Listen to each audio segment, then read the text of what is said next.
Viewers, நாம இன்னைக்கு பார்க்க போறது இந்த யூனிட் தான். இது பேரு தெர்மோஸ்டாட். இந்த தெர்மோஸ்டாட் இந்த ஒரு பார்ட் ஃபால்ட் ஆச்சுன்னா என்ன ஆகும் அப்படின்னா, உங்க வண்டி என்ஜின் வந்து கம்ப்ளீட்டா சீஸ் ஆயிடும். என்ஜின் சீஸ் ஆயிடுச்சுன்னா வண்டியோட அந்த வேரியண்ட்டுக்கு ஏற்ற மாதிரி 2 லட்சம் ரூபாயில இருந்து கிட்டத்தட்ட 5-6 லட்சம் ரூபாய் வரைக்கும் செலவாகும் என்ஜினை சரி பண்றது. அப்படியே என்ஜின் நீங்க சரி பண்ணாலும் அது ஸ்டாக் என்ஜின் மாதிரி இருக்காது.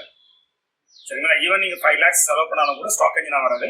ஸோ அந்த அளவுக்கு வந்து பார்த்தீங்கன்னா கான்சிக்வன்ஸ் ஏற்படுத்தக்கூடியது, அதாவது மோசமான விலை ஏற்படுத்தக்கூடியது இந்த யூனிட் பேர் தெர்மோஸ்டாட். உங்கள பல பேர் நீங்க இந்த அனுபவம் உங்களுக்கு இருக்கலாம். கார் வச்சிருந்தீங்கன்னா அப்படின்னா நிறைய மெக்கானிக்ஸ் என்ன சொல்லியிருப்பாங்கன்னா, சார் இந்த தெர்மோஸ்டாட்டை வேணாம் சார், தெர்மோஸ்டாட் எடுத்துட்டா உங்க வண்டியில எந்த பிரச்சனையும் இருக்காது அப்படின்னு. உங்களுக்குமே வந்து பார்த்தீங்கன்னா ஹாப்பியா இருப்பீங்க. ஏன்னா தெர்மோஸ்டாட் இருந்தா என்ஜின் சீஸ் ஆயிடும், தெர்மோஸ்டாட் எடுத்துட்டா என்ஜின் சீஸ் ஆகாது. இந்த மாதிரி ஒரு சாய்ஸ் உங்களுக்கு கொடுத்தா, ஒரு மெக்கானிக் கொடுத்தா நீங்க என்ன முடிவு எடுப்பீங்க? சார் தெர்மோஸ்டாட் எடுத்துரு, இன்னும் தெர்மோஸ்டாட் வாங்கி போற ஒரு பைசா மிச்சமாகும் அப்படின்னு என்ன பண்ணீங்க? ஒரு முடிவு எடுத்துவீங்க. ஆனா அந்த மாதிரி தெர்மோஸ்டாட்டை நீங்க ப்ரூவ் பண்ணிடக்கூடாது. அப்படி தெர்மோஸ்டாட்டை நீங்க போடல அப்படின்னா என்ன பாதிப்பு வரும்னா, உங்களோட என்ஜின் வந்து ப்ரீ மெச்சூர் ஃபெயிலியர் வரும். அதாவது வியர் அண்ட் டியர் சீக்கிரம் ஆயிடும். ஒரு 3 லட்சம் கிலோமீட்டர் ஓடி அந்த என்ஜின் வந்து பார்த்தீங்கன்னா பழுதாகிறது ஒரு 1.5 லட்சத்துலயே வந்து பார்த்தீங்கன்னா அந்த என்ஜின் வந்து பழுதாயிடும். சரிங்களா? இது ஒரு ப்ராப்ளம் சார். இன்னொரு விஷயம் உங்களுக்கு எல்லாருக்கும் தெரியாத விஷயம்னா, நிறைய பேர் உங்களை பெரிய பேர் சொல்றீங்க, சார் என் வண்டியில மைலேஜ் வரல. மைலேஜ் வராதுக்கு நிறைய காரணங்கள்ல இதுவும் ஒரு காரணம். ஸோ இது வந்து பார்த்தீங்கன்னா நீங்க வந்து தெர்மோஸ்டாட் எடுத்தாலும் உங்களுக்கு மைலேஜ் வராது. ஏன் இது மைலேஜ் வராது அப்படிங்கிறது உங்களுக்கு ரொம்ப டீட்டெயிலா வேணும்னா கமெண்ட் செக்ஷன்ல கொடுத்து அடுத்த வீடியோஸ் போடுறேன். சரிங்களா? அதே மாதிரி இந்த தெர்மோஸ்டாட்டை போடலன்னா என்ஜின் வேகமா வியர் அண்ட் டியர் ஆகும் அப்படிங்கிறது எப்படி தெரிஞ்சுக்கணும் அப்படின்னாலும் நீங்க நம்மளுடைய கமெண்ட் செக்ஷன்ல கொடுங்க. நான் வந்து பார்த்தீங்கன்னா அடுத்த வீடியோல உங்களுக்கு போடுறேன். சரியா? ஓகே. இப்ப அடுத்தது நம்ம என்ன சொல்ல வரோம் அப்படின்னா, இந்த தெர்மோஸ்டாட்டை வந்து வேணாம் எடுத்துலாம் அப்படின்னு சொல்றது யார் சொல்லுவோம்னா, நீங்க எல்லாரும் மெக்கானிக் சொல்லுங்க. இனிமே நீங்க மெக்கானிக் 2 கேட்டகரி பிரிச்சுங்க. ஒன்னு ப்ரொஃபஷனல் மெக்கானிக், இன்னொன்னு அன்ப்ரொஃபஷனல் மெக்கானிக்.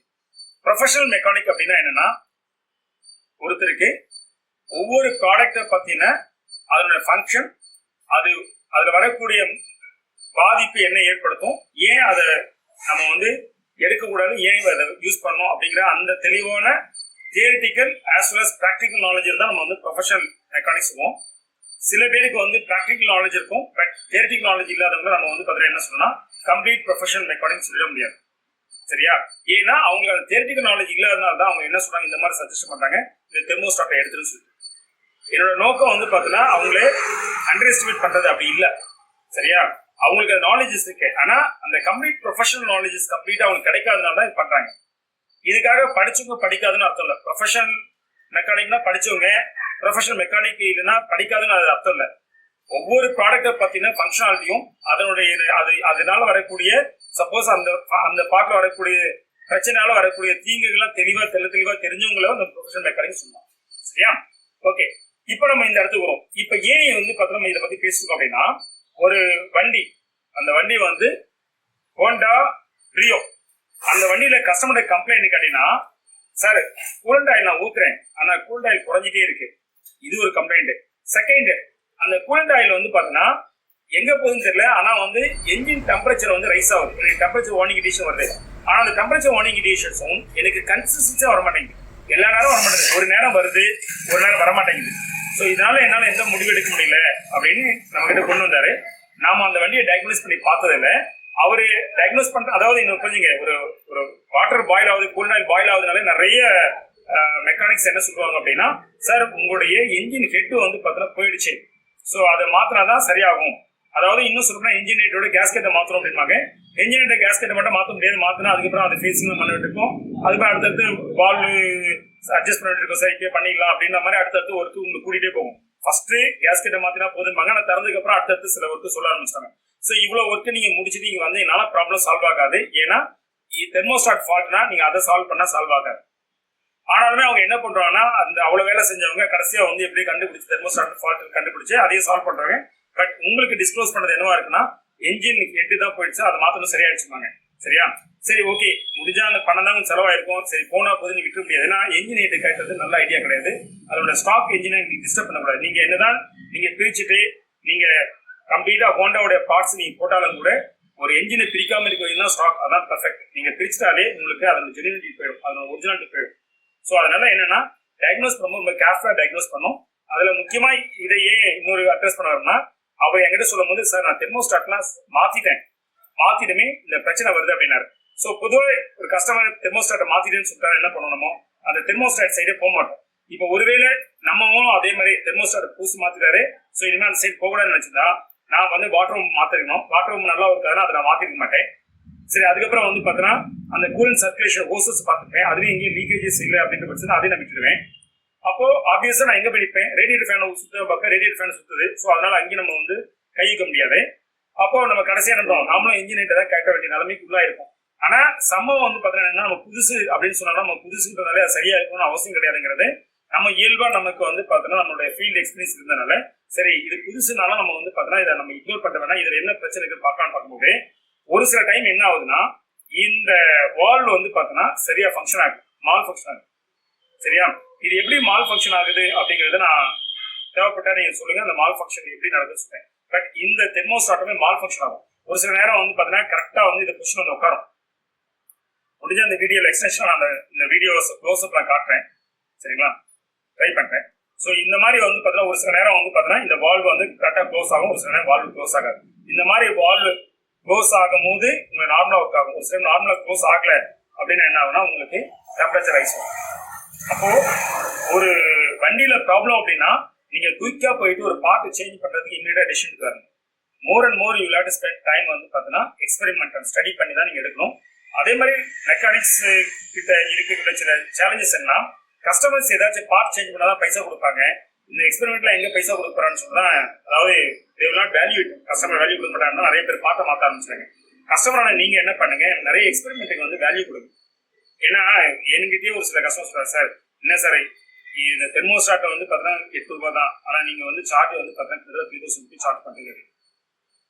ஏன்னா அவங்களுக்கு நிறைய கஸ்டமர்ஸோட கனெக்ஷன் அப்படி இருக்கு. ஓகே, ப்ராடக்ட் காஸ்ட் வந்து ஓரளவு வந்து பார்த்தீங்கன்னா ஒரு 1000 ரூபாய்னா ஒரு 50 ரூபா கொடுக்கலாம் அப்படிங்கிற மாதிரி ஏதோ ஒரு அவங்களுக்குள்ள மெத்தட் வச்சுக்கேன். அந்த மாதிரிலாம் வச்சுன்னா இந்த மாதிரி நல்லா போகும்.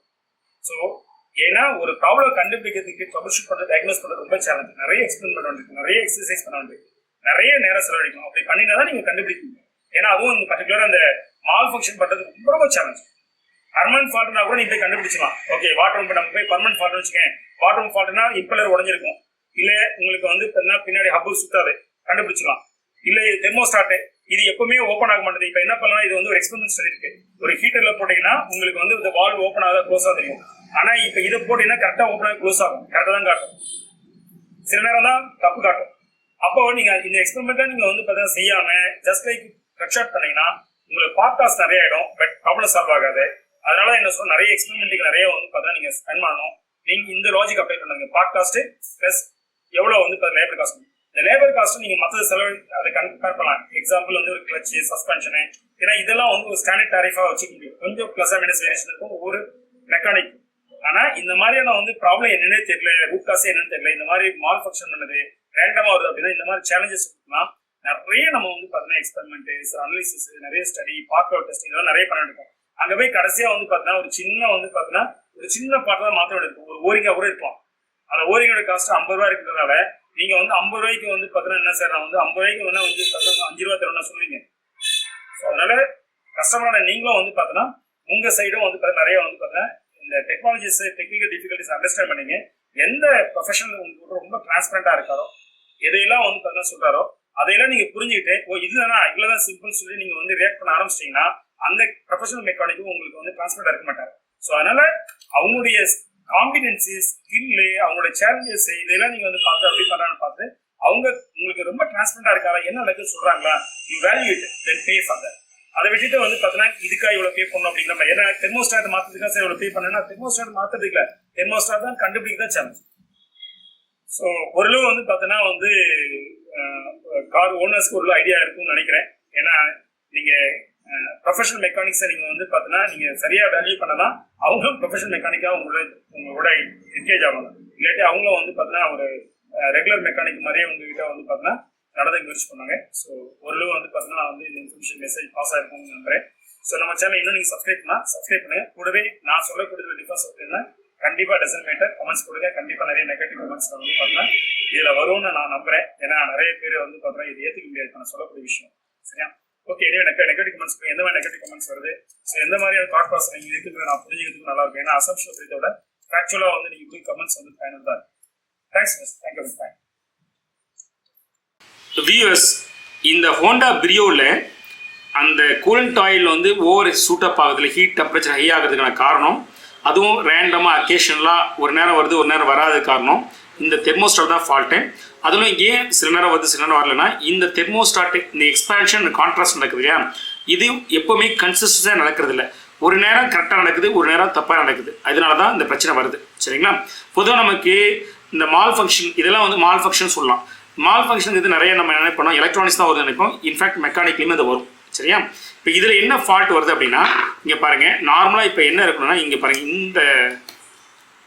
இந்த பாருங்கள் இந்த பிளஞ்சர் இருக்குது பார்த்தீங்கன்னா, அந்த பிளஞ்சரு கரெக்டாக இந்த யூனிட்டுக்கு கரெக்டாக சென்டரில் இருக்கும். அப்படி இருந்தால் தான் என்ன ஆகும்னா, இப்போ கூலண்ட் ஆயில் ஹீட் ஆச்சுன்னா இந்த கூலண்ட் ஆயில் ஹீட் ஆகும்போது இந்த ஹீட்டை வந்து உள்ளுக்குள்ளே ஒரு ஃப்ளூயிட் இருக்கும். அந்த ஃப்ளூயிட் வந்து பார்த்தீங்கன்னா என்ன ஆகும்னா ஹீட் ஆகும். அந்த ஃப்ளூயிட் ஹீட் ஆச்சுன்னா இந்த பிளஞ்சரை அதை எக்ஸ்பான்ஸ் பண்ணணும், தள்ளி விடும்.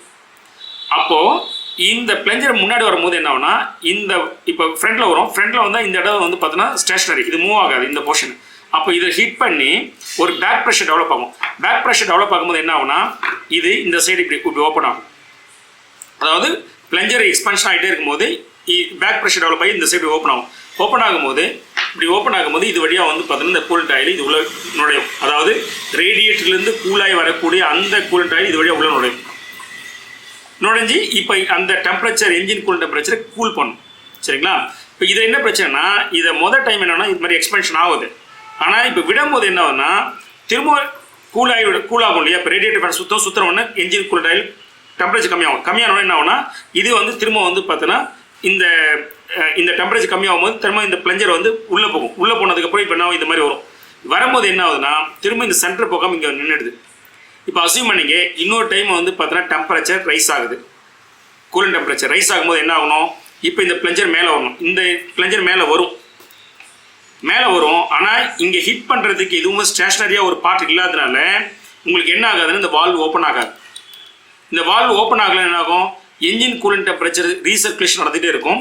அப்போ டெம்பரேச்சர் ரைஸ் ஆகி ஏன்னா உங்களுக்கு ரேடியேட்டர்லேருந்து வரக்கூடிய கூலண்ட் ஆயிலுக்கு ஓப்பன் பண்ணணும்னா இது தான் ஓப்பன் பண்ணணும். இது ஓப்பன் ஆகாது இல்லை. அப்போ என்ன ஆகுனா உங்களுக்கு டெம்பரேச்சர் ரைஸ் ஆகிடுது, ஷூட்டப் ஆகிடுது. சரியா? அதே சமயத்தில் இன்னும் சில நேரம் அதுக்கப்புறம் என்ன ஆகுனா ஒரு சில நேரம் டக்குனு இது வந்து பார்த்தீங்கன்னா சென்டரில் போய் உட்காந்துருது. இப்போ என்ன ஆகும், கூலண்ட் டெம்பரேச்சர் ரைஸ் ஆகும்போது இது போய் இதில் ஹீட் ஆகும், பேக் ப்ரெஷர் டெவலப் ஆகும், திரும்ப இப்படி வந்துடும், திரும்ப கூலண்ட் சர்க்குலேஷன் இருக்கும்.